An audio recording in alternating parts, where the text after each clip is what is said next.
아가서는 솔로몬과 술람미 여인의 사랑 이야기입니다. 술람미 여인은 포도원을 지키던 처녀였습니다. 술람미 여인에게 오빠들이 있는데 이 오빠들이 술람미 여자에게 포도원을 지키게 했습니다. 술람미 여인의 오빠들은 이게 배다른 오빠들이었는지 모르겠지만 술람미 여자인을 사랑해주기보다는 구박하고 일을 시켰습니다. 그래서 술람미 여자는 포도원을 지키면서 얼굴이 새까맣게 타고 말았습니다. 술람미 여인은 자신이 까맣고 별로 사랑도 못 받으니까 게달의 장막같이 볼품없는 사람 이렇게 생각했습니다. 게달의 장막이라는 것은 염소 털로 만든 장막입니다. 검은 염소 털로 만들기 때문에 보면은 검고 볼품이 없는 게 게달의 장막입니다. 술람미 여자는 자기를 게달의 장막 같은 존재 그렇게 생각했습니다. 근데 그 술람미 여자가 사는 동네에 한 목동이 옵니다. 그 마을에 살던 목동이 아니라 다른 지역에 있던 목동이 그 술람미 여자가 살던 곳으로 옵니다. 그리고 이 목동이 술람미 여자를 사랑해 줬습니다. 술람미 여자를 예쁘다고 하고 술람미 여자에게 깊은 사랑을 줬죠. 술람미 여자는 그 목동을 만나면 마음의 상처가 치료가 됐습니다. 그리고 마음에 기쁨이 있었습니다. 그래서 그 목동과 함께 더 깊은 교제를 나누고 싶었습니다. 그래서 술람미 여자가 그 목동에게 이렇게 얘기합니다. 내게 입을 맞춰 주십시오. 당신과 함께 있는 게 어떤 것보다 더 좋습니다. 이것은 제가 당신과 더 친밀한 교제를 나누고 싶습니다. 그런 얘기입니다. 그렇게 부탁을 했는데 이 목동이 술람미 여자는 그냥 가난한 목동인 줄 알았는데 알고 보니까 이스라엘의 왕이었던 거죠. 솔로몬이 목동으로 변장을 해서 그 술람미 여자가 있는 곳에 왔다가 거기에서 술람미 여자를 만나고 사랑하게 된 겁니다. 왕에게 입 맞춰 달라는 부탁은 무례한 부탁일 수 있지 않습니까? 그냥 포도원을 지키는 그 이름 없는 처녀가 왕에게 이런 요구를 했다는 것은 무례할 수 있죠. 그럼에도 불구하고 솔로몬이 조금도 불쾌하지 않고 이 술람미 여자를 어떻게 하냐면 자신의 침실로 데려갑니다. 방으로 데려갑니다. 술람미 여자는 입을 맞춰 달라고 그랬습니다. 저와 좀 친밀하게 교제해 주십시오. 이렇게 얘기했는데 솔로몬은 자신의 방으로 술람미 여자를 데려갔습니다. 왕의 방으로 데려갔다는 것은 이 여자를 왕비처럼 대우한다는 얘기입니다. 왕의 방에 들어갈 수 있는 여자는 왕비밖에 없지 않습니까? 그러니 왕비처럼 존귀하게 여겨준 거죠.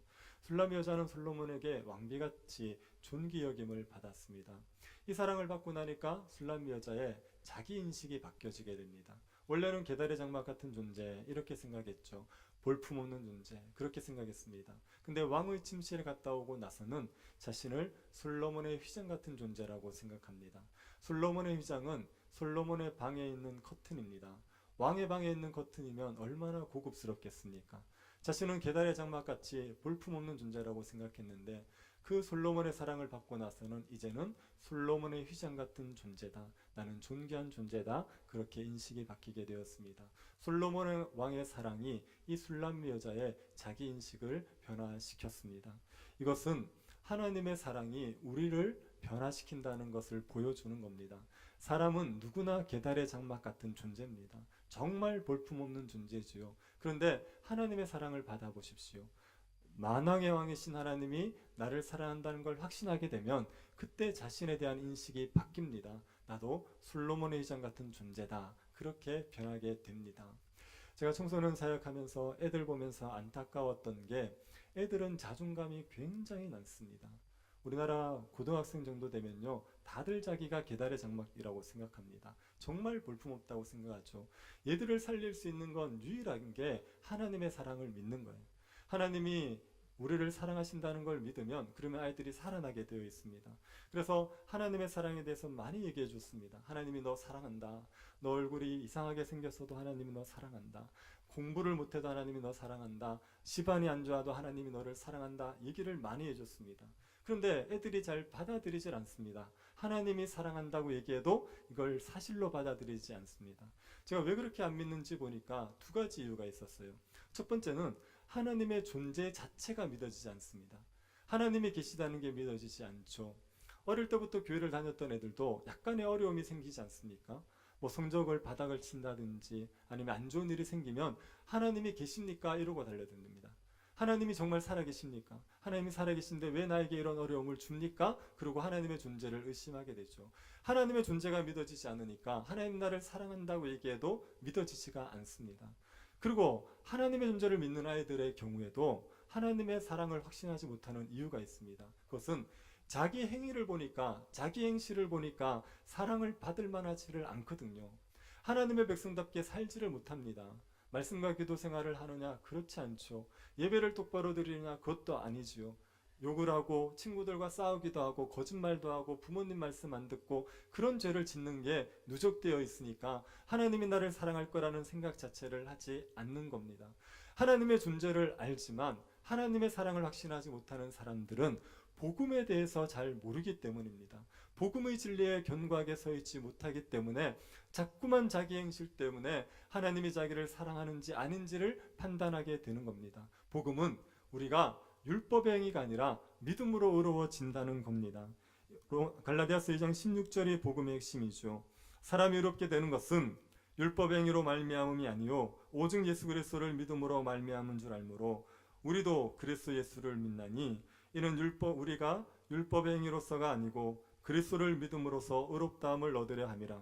율법의 행위로서는 의롭다함을 얻을 육체가 없느니라. 사람이 의롭다고 얘기하는 상태는 모든 율법을 다 지킨 상태입니다. 모든 율법을 다 지킨 의로운 상태가 되면 하나님 나라에 들어갈 수 있습니다. 하나님 나라 백성이 될 수가 있습니다. 불의하게 되면 하나님 나라 백성이 되는 건 고사하고 하나님의 심판을 받게 되어 있습니다. 그래서 사람에게 의로워지느냐 아니냐의 문제가 가장 중요한 문제입니다. 어떻게 하면 의로워질 수가 있습니까? 율법의 행위로서는 의롭다함을 얻을 수가 없습니다.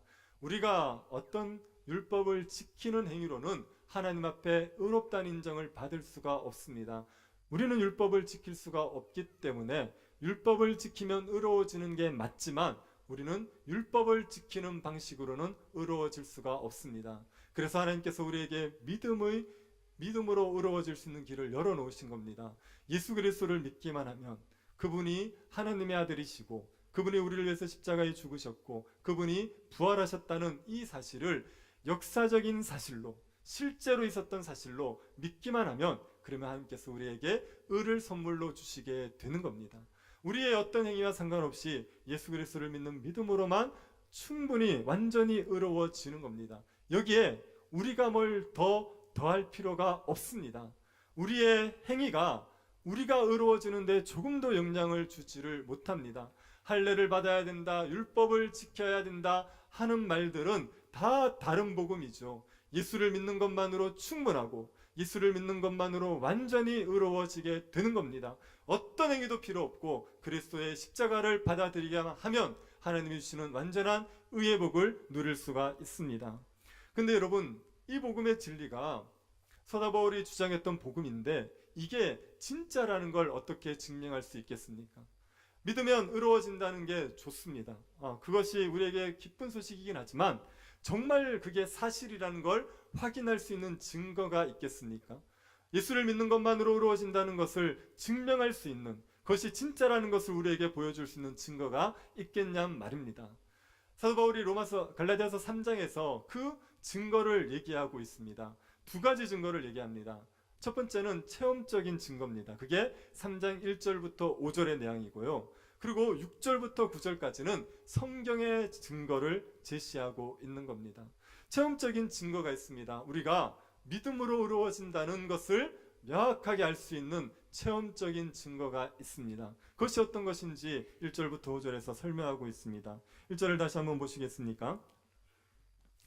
어리석도다 갈라디아 사람들아, 예수 그리스도께서 십자가에 못 박히신 것이 너희 눈앞에 밝히 보이거늘 누가 너희를 꾀더냐. 사도 바울은 갈라디아 성도들에게 어리석다 이렇게 얘기하죠. 너희들 바보 멍텅구리 같다 그렇게 말하는 겁니다. 왜냐하면 이 사람들은 예수 그리스도가 십자가에 못 박힌 것을 밝히 봤습니다. 십자가에 달린 예수 그리스도를 직접 눈으로 밝히 본 사람들입니다. 그런데 이들이 예수 그리스도를 떠나서 다른 복음을 따르는 게 어리석다 이렇게 말하는 거죠. 갈라디아 성도들은 예수님이 십자가에 못 박히는 현장에 있었던 건 아니지요. 그때와는 시간의 차이가 있기 때문에 그 현장에 있었던 사람들 아닙니다. 그런데 예수 그리스도가 십자가에 못 박힌 것을 너희들이 밝히 봤다고 말하는 것은 십자가에 달리신 예수를 믿었다는 얘기예요. 이들은 복음을 듣고 그것을 믿었던 겁니다.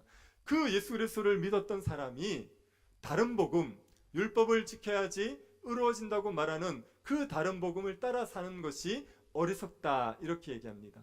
이게 왜 어리석은 일입니까? 예수 그리스도의 십자가를 믿는 사람이 율법주의에 빠지는 것은 왜 어리석다고 말할 수 있는 일입니까?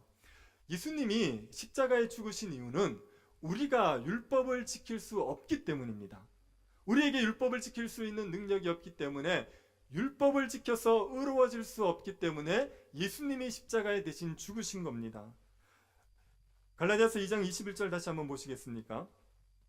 내가 하나님의 은혜를 패하지 아니하노니 만일 의롭게 되는 것이 율법으로 말미암으면 그리스도께서 헛되이 죽으셨느니라. 사도 바울은 만일 의롭게 되는 것이 율법으로 가능했으면 그리스도께서 죽을 필요가 없었다고 얘기하죠. 율법을 지켜서 의로워질 수 있으면 우리에게 율법을 지키라고 말하면 됩니다. 굳이 예수님이 십자가에 죽으실 필요가 없죠. 이게 안 되기 때문에 예수님이 십자가에서 죽으신 겁니다. 우리가 이루어야 될 율법의 요구를 예수 그리스도가 다 이루셨단 말입니다. 그 예수님을 눈으로 보면서, 자기의 눈앞에 십자가에 달린 예수님을 쳐다보고 있으면서 그 예수 그리스도로 충분하지 않고 다른 것을 해야지 의로워진다는 말에 넘어가는 게 어리석은 일이라는 겁니다. 갈라디아 성도들은 예수님을 자신의 능력으로 율법을 지킬 수 없어서 예수님이 십자가에 못 박혔다는 것을 알고 그 예수님을 믿었는데, 그런데 다른 걸 더해야지 의로워진다는 말, 그 말을 받아들인다는 게 사도 바울은 이해가 되지를 않는 겁니다. 이런 경우를 한번 생각해 보십시오. 어떤 사람이 빚을 졌습니다. 그런데 도저히 갚을 능력이 없어요. 이웃집에 부잣집 아저씨가 마음이 너무 좋아서 그 빚을 대신 다 갚아줬습니다. 그래서 이 사람은 빚을 탕감받았지요. 근데 채권자가 와가지고 이 사람에게 빚을 갚으라고 요구합니다. 당신이 진 빚이 있으니까 그것을 내라, 이렇게 요구합니다.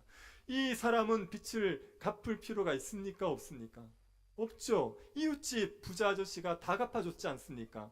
그러면 더 이상 빚을 갚을 이유가 없습니다. 그런데 채권자가 빚을 요구한다고 해서 그걸 갚으려고 노력하면 그게 어리석은 겁니다. 왜 이웃집 아저씨가 다 갚아준 빚을 자기가 또 갚으려고 그럽니까?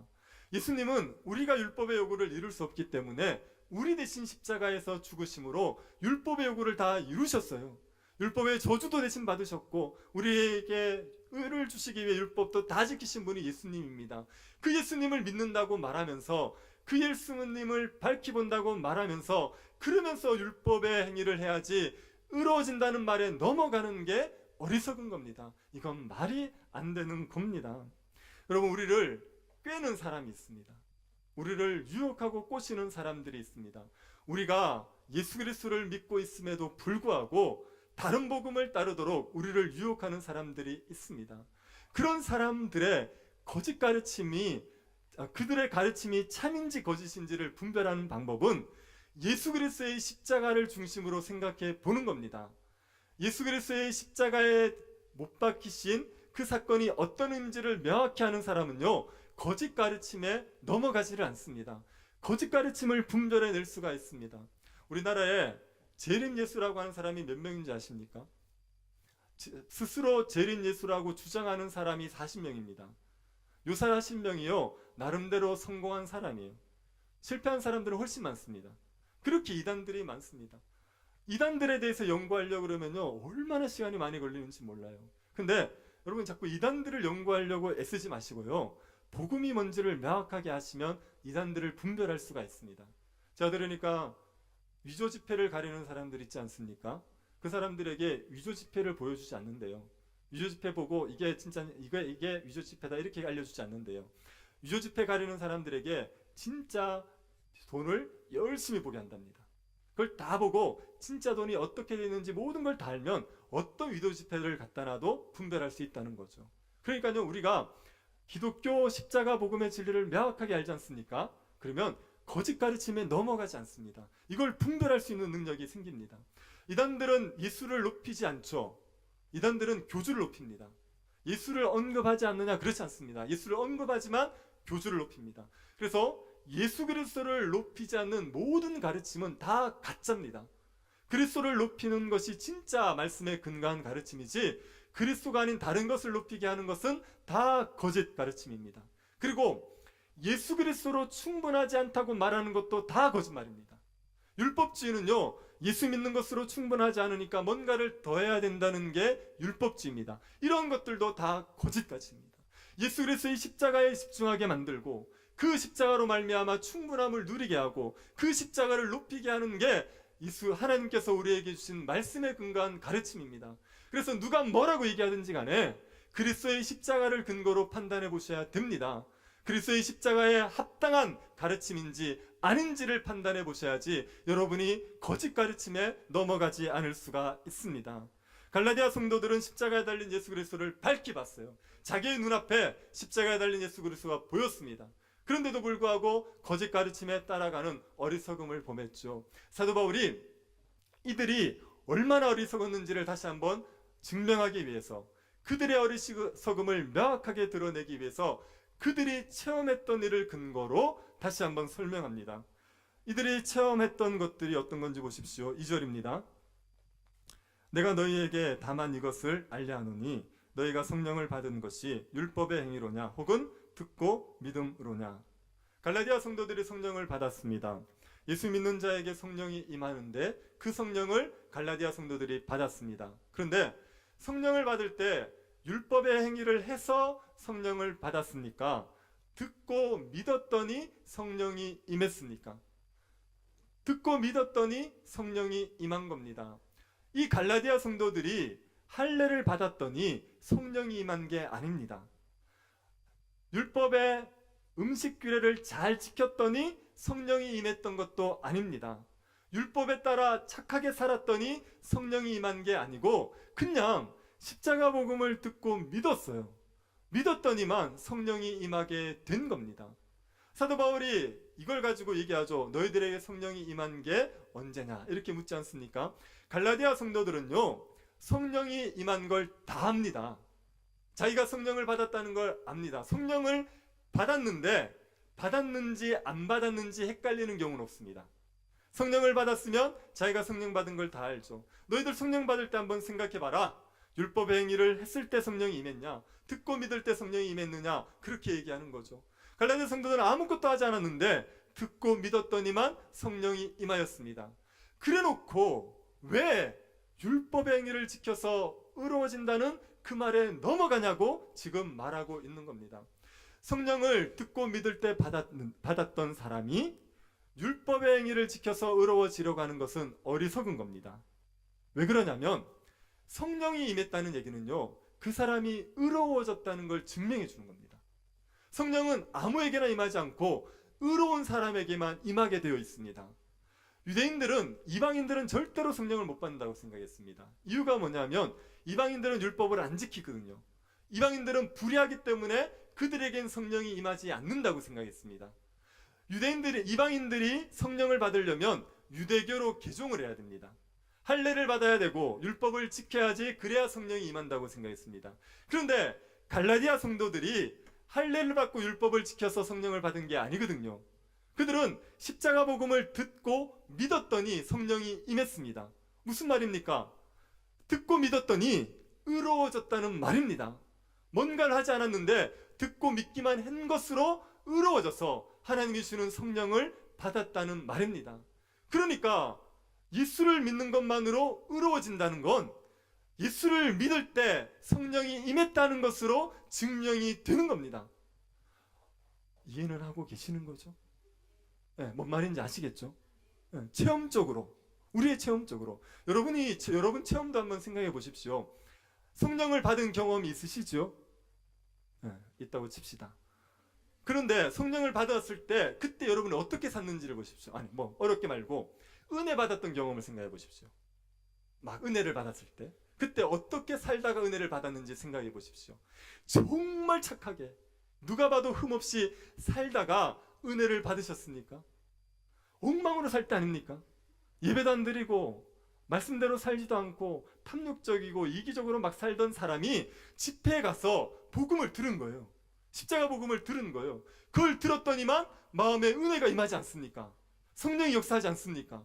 우리가 뭘 해가지고 성령을 받는 게 아니란 말입니다. 복음을 듣고 믿기만 하면 그러면 성령을 받는 거예요. 그런데 그렇게 성령을 받은 사람이, 그렇게 믿음으로 성령을 받았던 사람이 성령을 받고 나서 또다시 의로워지겠다고 뭔가를 하는 게, 이게 말이 안 되는 겁니다. 이게 바보 멍텅구리 같은 일이란 말입니다. 제가 전에도 한번 예화를 드린 적이 있는데요. 어떤 여자가 정말 얼굴이 자유롭게 생겼습니다. 제가 여자의 외모를 비하해서 죄송하지만 정말 자유롭게 생겼습니다. 그래서 눈, 코, 입이 조화가 안 돼요. 보통 이렇게 조화가 안 돼도 따로 보면 예쁩니다. 뭐 눈만 보고 코만 보고 입만 보면 예쁘죠. 근데 이 여자는 따로 봐도 못생겼어요. 근데 모아놓으면 더 못생겼어요. 뭐 그런 여자예요. 뭐 누구를 특정 지은 거 아닙니다. 기분 나빠하지 마십시오. 그래서 너무 이렇게 못생겨서 남자들이 사랑해주지 않을 것 같았는데, 그런데 어떤 남자가 이 여자를 사랑했어요. 얼굴이 정말 자유로운데 이 남자는 입체파 그림을 너무 좋아하는 거예요. 그래가지고 이 여자의 자유로운 얼굴이 좋았습니다. 그래서 사랑해서 결혼까지 해줬어요. 그러고 났는데 여자가 걱정을 하는 겁니다. 내가 얼굴이 이렇게 못생겨서 남편이 나를 사랑하지 않을 것 같다. 그래서 고민하다가 쌍꺼풀 수술을 하기로 했습니다. 그래서 쌍꺼풀 수술하면 남편이 나를 더 예뻐해 주지 않겠느냐, 사랑해 주지 않겠느냐, 그런 생각했습니다. 근데 여러분, 얼굴이 조화가 안 되는데 쌍꺼풀만 하면 더 조화가 안 되는 거 아십니까? 그럼 정말 보기 안 좋은 거 아십니까? 이런 생각을 하는 여자가 어리석습니까? 똑똑합니까? 바보죠. 아니, 그 엉망인 얼굴일 때도 사랑했다니까요. 그 조화되지 않는 얼굴도 사랑했는데 거기서 뭔가를 하나 더 그려서 사랑을 받겠다는 생각 자체가 어리석은 겁니다. 우리가 언제 하나님이 우리를 사랑했는지 아십니까? 우리가 죄인 되었을 때, 우리가 원수 되었을 때, 경건치 않을 때, 연약할 때, 그때 하나님이 우리를 사랑했단 말입니다. 그때 하나님께서 우리를 사랑해서 완전히 의롭다고 인정해 주셨습니다. 그래서 성령을 주셨는데, 그 성령 받은 사람이 성령을 받고 나서도 뭔가를 해가지고 하나님 앞에서 의롭다는 인정을 받겠다는 생각 자체가 어리석은 겁니다. 아무것도 하지 않았을 때 복음을 듣고 믿었더니 하나님이 사랑해 주셨다니까요. 근데 뭘 해서 사랑을 받겠다는 말입니까? 여러분이 예수를 믿음으로 의로워서 성령을 받았다는 얘기는 하나님의 나라에 들어갔다는 얘기입니다. 하나님 나라의 복을 다 받았다는 얘기입니다. 하나님의 사랑을 다 받게 된 자가 되었다는 말입니다. 여러분이 예수를 믿어서 성령을 받았으면 여러분의 행위가 하나님에게 주시는 복을 더 받고 못 받고를 결정하지를 않습니다. 여러분의 어떤 행위가 하나님의 사랑을 더 받고 안 받고를 결정하지 않는단 말입니다. 예수를 믿을 때 완전히 의로워져서 성령을 받은 거면 하나님께서 여러분에게 완전한 사랑을 베풀어 주시고 계시는 거고 복을 넘치도록 다 허락해 주신 겁니다. 믿음으로 의로워졌는데 뭘 자꾸 우리의 행위를 가지고 더해서 하나님의 사랑을 받겠다고 말합니까? 여러분이 성령을 받으셨습니까? 이게 분명하셔야 됩니다. 성령을 받았다는 걸 여러분이 진짜 아셔야 됩니다. 성령을 받았다는 게 여러분에게 헷갈리지 않고 누가 뭐라 그래도 나는 성령을 받았다는 게 명확하셔야 됩니다. 그래야 여러분이 의로워진 거고 그래야 하나님 나라의 복을 다 받은 겁니다. 제가 다시 한번 묻겠습니다. 여러분은 성령을 받으셨습니까? 그러면 성령 받았다는 증거가 뭐죠? 여러분이 성령을 받았다는 걸 여러분이 어떻게 증명할 수 있습니까? 어떤 게 성령을 받았다는 걸 증명하는 근거가 될 수가 있습니까? 뭐 가지고 성령 받았다는 걸 확인할 수 있죠? 마음이 뜨거워진 걸로요? 마음이 조금 이제 뭔가 좀 할 마음이 생긴 걸로요? 성령 받았다는 것을 명확하게 알 수 있는 방법이 있습니다. 제가 이것을 분명하게 설명드릴 테니까 누가 물으면 분명하게 대답하십시오. 성령 받은 걸 어떻게 합니까? 말하면 요걸 딱 대시면 됩니다. 1절을 다시 한번 보시겠습니까? 어리석도다 갈라디아 사람들아, 예수 그리스도께서 십자가에 못 박히신 것이 너희 눈앞에 밝히 보이거늘 누가 너희를 꾀더냐. 갈라디아 성도들에게 너희가 십자가에 달린 예수를 밝히 봤다 이렇게 얘기했죠. 요 십자가에 달린 예수를 밝히 본 것, 이게 성령을 받았다는 증거입니다. 성령을 받으면요, 십자가에 달린 예수 그리스도를 분명하게 믿게 됩니다. 예수 그리스도가 나를 위해 십자가에 죽으셨고 부활하셨다는 게 우리의 믿음으로 받아들여지는 것, 이게 마음에 믿어지는 것, 이걸 가리켜서 성령 받았다 이렇게 말하는 겁니다. 성령이 아니고서는 십자가에 달린 예수가 보이지 않습니다. 성령이 아니고서는 십자가에 달린 예수를 밝히 보는 일이 일어나지가 않습니다. 고린도전서 12장 3절 보시겠습니까? 그러므로 내가 너희에게 알리노니 하나님의 영으로 말하는 자는 누구든지 예수를 저주할 자라 하지 아니하고 또 성령으로 아니고는 누구든지 예수를 주시라 할 수 없느니라. 성령이 아니고서는 누구든지 예수를 주라고 할 수 없습니다. 예수가 주라는 고백은요, 예수가 지금도 하나님 보좌 우편에서 우리를 다스리는 만왕의 왕이라는 고백입니다. 그 얘기는 하나님의 아들이신 그분이 이 땅에 오셔서 우리를 위해서 십자가에서 죽으셨고 그분이 부활하셔서 하나님 보좌 우편에 앉으셨다. 이걸 다 인정하는 게 예수가 주라는 고백이에요. 이런 고백은 성령으로만 가능한 겁니다. 우리의 머리로 이게 믿어지지 않습니다. 우리의 어떤 말로 설득되는 문제가 아닙니다. 아무리 말을 잘하는 소위 말빨이 좋다고 말하는 사람이 복음을 아무리 잘 설명해도요, 그거는 그 사람의 말의 설득으로 믿어지지 않습니다. 성령이 임하여야지만 이게 믿어지게 되어 있습니다.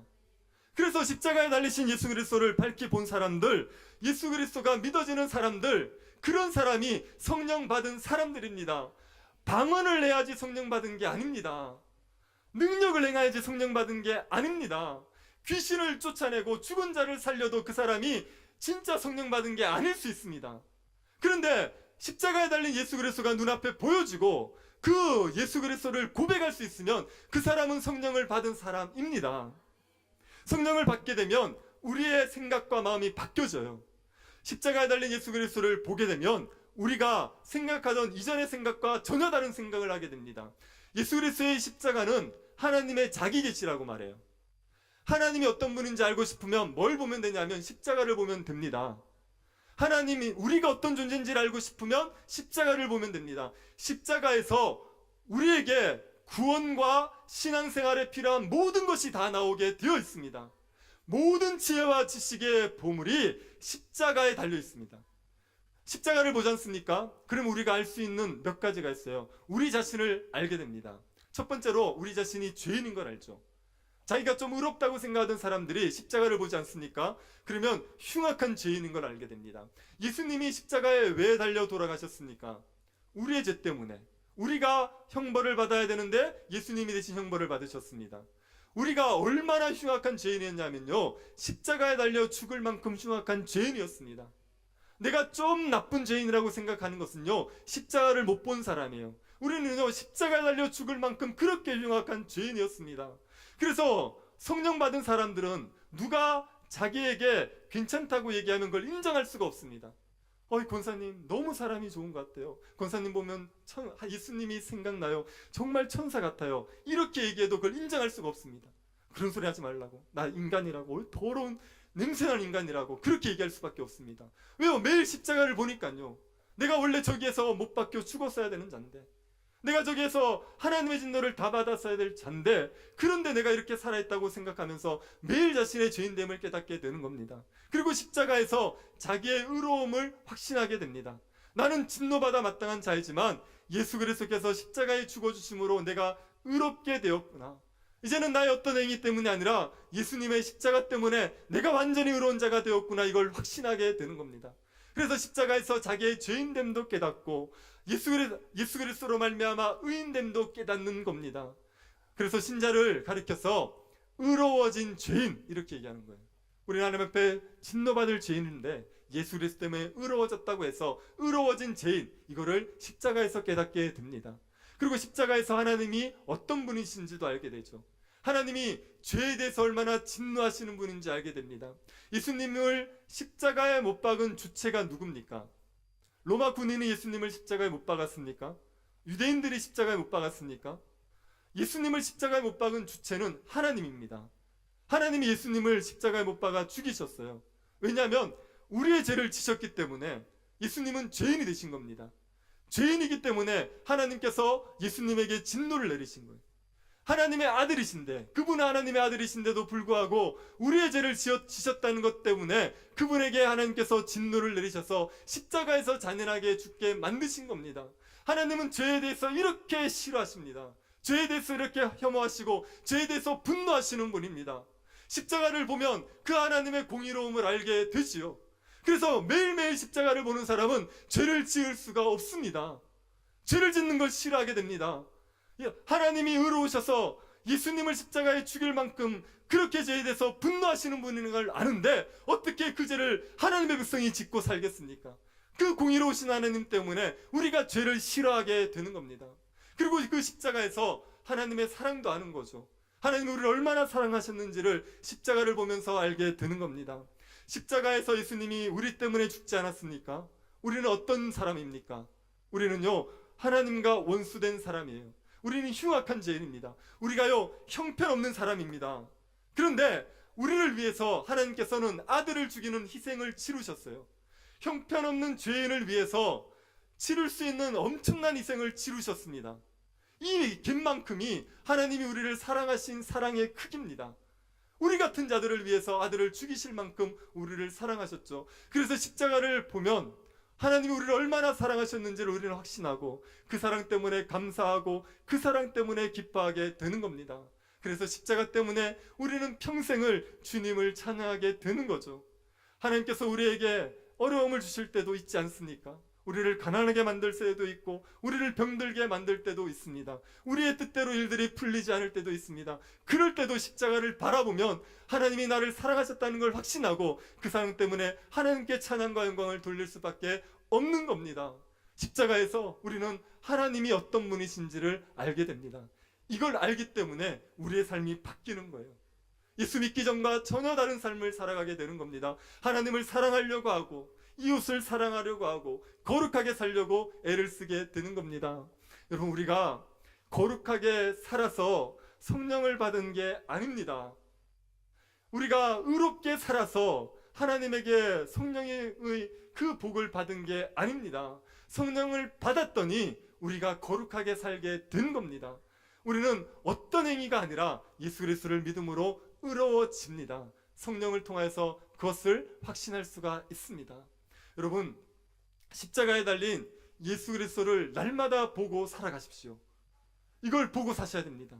그 십자가에서 내가 어떤 존재인지를 끊임없이 생각하시고 예수 하나님의 그 공의와 사랑을 날마다 생각하시며 살아가셔야 됩니다. 십자가 때문에 내가 의로워졌다는 것을 확신하고 살아가시면 그 믿음 때문에 성령께서 우리에게 역사하시는 그 능력을 경험할 수가 있습니다.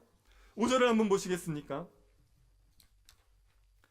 너희에게 성령을 주시고 너희 가운데 능력을 행하시는 이의 일이 율법의 행위에서냐 혹은 듣고 믿음에서냐. 하나님이 우리에게 성령을 주셨고 우리에게 성령의 능력을 행하셨는데 그때 율법의 행위 때문에 성령의 능력이 나타났습니까? 듣고 믿을 때 성령의 능력이 나타났습니까? 듣고 믿을 때 성령의 능력이 나타난 겁니다. 초대교회에 성령의 능력이 나타나서 교회가 세워지죠. 초대교회 성도들이 기도할 때요, 기사와 표적이 나타났습니다. 병든 자들이 낫고요, 귀신이 쫓겨나고 죽은 자가 살아났습니다. 초대교회 성도들은 서로를 내 몸처럼 사랑했습니다. 그 수천 명의 사람들이 서로를 내 몸처럼 사랑해서 물건을 공유하는 거예요. 서로 마음을 같이 하여서 하나님 앞에 모이기를 힘쓰는 겁니다. 밭이 있는 사람들은 그 밭을 팔아서 가난한 사람들에게 나눠주는 겁니다. 그런 일들이 일어났죠. 그리고 그 복음을 증거하는데 사람들이 핍박하고 옥에 가둔다고 하고 죽인다고 해도 복음을 전하는 그 사명을 감당했습니다. 이것들이 성령의 능력으로 가능한 거 아닙니까? 이 성령의 능력이 어떻게 나타났냐고요. 그들이 믿음으로 율법의 행위를 지켜서 의롭게 행했을 때 이런 능력이 나타났습니까? 아니요. 그들이 복음을 듣고 믿었더니 베드로의 선교를 듣고 십자가에 달린 예수가 구주라는 걸 믿었더니 불같은 성령이 역사하셔서 그들을 변화시키고 이 놀라운 일들이 일어나게 하신 것 아닙니까? 우리가 율법의 행위를 행해야지 성령의 능력이 나타나는 게 아니라 복음을 믿으면 성령의 능력이 나타나게 되는 겁니다. 여러분에게 성령의 능력이 안 나타나는 건 여러분이 거룩하게 살지 않아서가 아닙니다. 여러분이 믿지 않아서, 우리가 믿지 않으니까 성령의 능력이 나타나지를 않는 겁니다. 성도들이 기도를 하는데요, 확신이 있습니다. 내가 기도하면 안 들을 거다. 그 확신을 가지고 기도합니다. 그랬더니요, 믿음대로 돼요. 기도해도 아무 일도 일어나지 않습니다. 자기는 복음을 증가하면서 살 수 없다고 생각해요. 내가 복음을 전해도 사람들이 안 믿을 거라는 확신이 있습니다. 그래가지고요, 전하지 않을 뿐 아니라 전해도 아무 능력이 안 나타나요. 왜 그런 확신을 가지냐면, 나는 똑바로 못 살거든요. 나는 볼품이 없거든요. 내가 살아가는 삶을 보면 너무나도 엉망이거든요. 이런데 나를 통하여 성령의 능력이 나타나? 이런데 나 같은 자의 기도를 하나님이 들으셔? 그렇게 생각을 못하는 거예요. 그래서 하나님께서 역사하실 거라는 믿음을 못 가지니까 아무 일도 일어나지를 않는 겁니다. 우리가 잘 살아서 성령이 우리에게서 역사하시는 게 아닙니다. 예수 그리스도를 믿으면 그 믿음 때문에 성령이 우리에게 역사하십니다. 내가 정말 형편없는 죄인이지만 예수 그리스도의 십자가를 의지하고 의로워졌다는 확신을 가지고 하나님 앞에 구하면 하나님이 기도를 들으시는 거예요. 의로워졌다는 확신을 가지고 주의 복음을 증거하면 복음의 능력이 나타나게 되는 겁니다. 우리가 잘했어가 아니라, 우리가 쓸만했어가 아니라, 우리가 할만했어가 아니라 믿으면 그 성령의 역사가 나타나게 되는 겁니다. 그러니 여러분 좀 믿으십시오. 예수 그리스도를 말미암아 의로워졌다는 이 믿음을 좀 견고하게 붙들고 믿음에 서시게 되기를 바랍니다. 믿으셔서 그 성령의 역사를 누리며 살아가십시오. 신자에게 약속된 복이 뭐죠? 차, 집, 출세, 맞습니까? 신자가 되면 이걸 주겠다고 보장했습니까? 아니요. 신자에게 약속된 것은요, 의와 평강과 희락입니다. 우리에게 주어지는 조건과 상관없이 하나님 앞에서 의와 평강과 희락을 누리는 겁니다. 누가 이걸 누립니까? 성령 받은 사람, 예수를 믿어 의로워진 사람, 이걸 누린단 말입니다. 여러분이 의의 확신을 가질 때마다, 예수 그리스도로 말미암아 의로워졌다는 확신을 가질 때마다 여러분의 삶에 잃어버렸던 평강과 기쁨이 회복되게 되어 있습니다. 그 의의 확신이 여러분에게 하나님의 나라의 복을 누리게 되는 겁니다. 하나님 나라 복은 믿음으로 누리는 겁니다. 율법의 행위로 누리는 게 아니라 믿으면 하나님 나라의 복을 누릴 수가 있습니다. 믿음으로 말미암아 이 하나님의 나라의 복을 누리고 하나님의 사랑을 확신하고 은혜 가운데서 살아가는 주의 백성들 될 수 있기를 간절히 바랍니다. 하나님 아버지, 저희들이 십자가에 달리신 예수 그리스도를 밝게 보게 하시니 감사드립니다. 성령으로 예수 그리스도를 믿게 하여 주시니 감사드립니다. 믿을 때 성령을 주신 것을 기억하고 성령을 따라 살아갈 수 있게 하여 주옵소서. 성령으로 시작했다가 육체로 마치는 일이 없게 하여 주옵소서. 우리의 생애와 상관없이 예수 그리스도를 믿음으로 완전히 의로워졌다는 복음에 날마다 굳게 설 수 있도록 은혜 베풀어 주옵소서. 걸어가신 예수님 이름으로 기도드립니다. 아멘.